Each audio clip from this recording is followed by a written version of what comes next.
আব্বা 5টা টাকা দেন। টাকা দেওয়া হইতাম না, আজ মামলার হাজিরা যা দিয়ে আজ আটকে জানি শিবরাজ কি এর হাজিরা মাজিরা আমি ওগুলো বুঝি না। টাকা দেন। টাকাটা কি আরবি তুই? টাকা দিয়া আসল ফালাইয়াম মামলা বাজে লাখ লাখ টাকা হারা পাইলি আর আমার 5টা টাকা পাইলি না। কই যা চাই যে হাজিরা সাহেব আমি গেলাম গা। আমি ওই বারিন্দার যে বোন আমি উকিলের দা হরাই। আসসালামু আলাইকুম।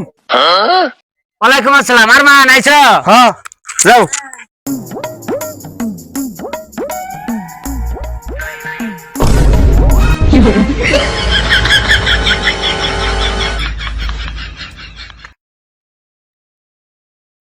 অর্ডার অর্ডার বাদী এবং বিবাদী দুই পক্ষের উপস্থিতিতে আদালতের কার্যক্রম শুরু করা হলো।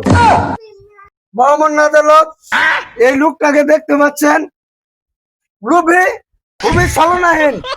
আমার বিজ্ঞ মক্কেলকে উনি রেপ করে ধর্ষণ করে 7টা বছর কাটিয়ে দিছে। আমি এর সন্তুষ্ট বিচার চাই মহামান্য আদালত। মাননীয় জজ সাহেব, আমার প্রতিপক্ষ বন্ধু যা বলছেন সব মিথ্যে, সব বানোয়াট। আমার মক্কেল একজন নিরপরাধ লোক, তাকে ফাঁসানোর চেষ্টা করা হচ্ছে। আমি এ ব্যাপারে সাক্ষীকে কিছু জেরা করতে চাই। সাক্ষীকে জেরা করার অনুমতি দেওয়া হলো। সাক্ষী নীরব হাজির। বলেন, যা বলিব সত্য বলিব।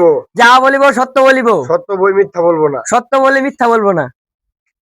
আচ্ছা নীরব হোসেন, আমার মক্কেলের উপর যে অভিযোগে অভিযুক্ত করা হয়েছে আপনি কি তাকে চিনেন?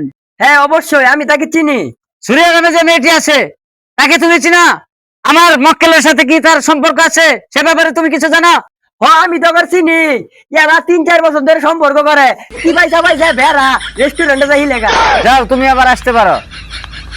মাননীয় আদালত, টাকা হলে এমন সাক্ষী অনেক কেনা যায়, এতে প্রমাণিত হয় নাই যে আমার মক্কেল দোষী।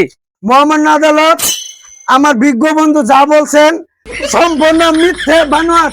উনার ক্লায়েন্টকে ভাসানোর জন্য তিনি সম্পূর্ণভাবে মিথ্যা বলছে। মহামান্য জজ সাহেব, আমার মক্কেল একজন সমাজ ব্যবসায়ী, উনি সমাজের একজন ভালো লোক, উনি এসব কাম করতেই পারে না। আমার বিজ্ঞ বন্ধু বারবার উনিকে দোষী সাব্যস্ত করছে, কিন্তু এতে প্রমাণ হয় না যে আমার বন্ধু দোষী। আর সর্বোচ্চ প্রমাণ আপনি পেশ করুন, তবে আমার মক্কেলকে দোষী সাব্যস্ত করতে পারবেন, তাছাড়া পারবেন না। মাননীয় আদালত, আমার বিজ্ঞ বন্ধু, আমরা জানি মানুষের বয়স হলে মানুষের জ্ঞান বাড়ে। উনি বয়স আরো দিন দিনে ঢাবছে। মাননীয় আদালত, আমি বারবার প্রমাণ দিচ্ছি, আমার বন্ধু বিশ্বাস করে না যে আজও প্রমাণ দিচ্ছে। এই যে নেন মহামান্য আদালত।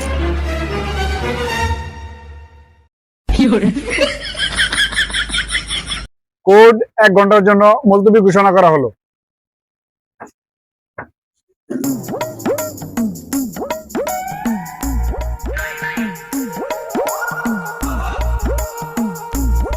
মাননীয় আদালত, এ ব্যাপারে আমি সেই মেয়েটিকে কিছু প্রশ্ন করতে চাই, তাতে আপনার অনুমতি চাই। বাদীকে জিজ্ঞাসাবাদ করার জন্য অনুমতি দেওয়া হলো। আচ্ছা সুরিয়া আক্তার, আপনি বলেছেন আমার মক্কেলের সঙ্গে 3 বছর রিলেশন। আমার মক্কেল সবকিছু কেড়ে নিয়েছে বা হরণ করেছে। আচ্ছা সঠিক করে একটি সত্য কথা বলেন তো, আমার মক্কেলের গুপ্ত স্থান পরিষ্কার না অপরিষ্কার? মাননীয় আদালত, আমার বিজ্ঞ বন্ধু আমাকে অনেক কথা বলেছেন, আমি নাকি বুড়ো হয়ে গেছি। উনি যেভাবে আমাকে চিৎকার দিয়ে কথাগুলো বললেন, মাননীয় আদালত, আমি আপনার কাছে সত্য একটা বিচার চাই। আপনি সেই ছেলেটাকে আপনি বা আপনার পেশকারের দ্বারা আপনি নিজে চোখে দেখেন, ওই ছেলের গুপ্ত স্থানটা এমন ভাবে অপরিষ্কার, মনে হয় দেখলে মনে হয় জীবনেও সে ওই জিনিসটা ফালাই নাই। আপনার কাছে আমার বিশেষ করে অনুরোধ, আপনি সেই জিনিসটা দেখার জন্য আপনি বা আপনার পেশকারকে অনুরোধ করছি। আসামিকে চেক করার অনুমতি দেওয়া হলো।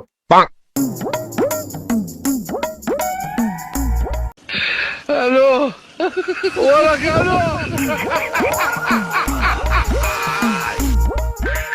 মাননীয় জজ সাহেব, আমি যা দেখলাম জয়মার প্রথম থেকে মনে হালাইছে না, দেখটানে চুলে থেকে কালাম হয়ে গেছে গা।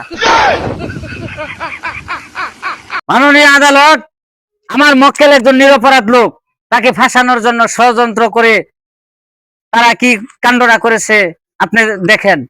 আমি আমার মক্কেলের খালাস চাই। অবজেকশন ইওর অনার, আমি কিছু বলতে চাই। Objection suspended. সমস্ত সাক্ষ্য প্রমাণের ভিত্তিতে আদালত এই মর্মে উপনীত হয়েছে যে আসামি আরমান আলী সম্পূর্ণ নির্দোষ। তাকে বেকসুর খালাস ঘোষণা করা হলো। Order order, the court is adjourn.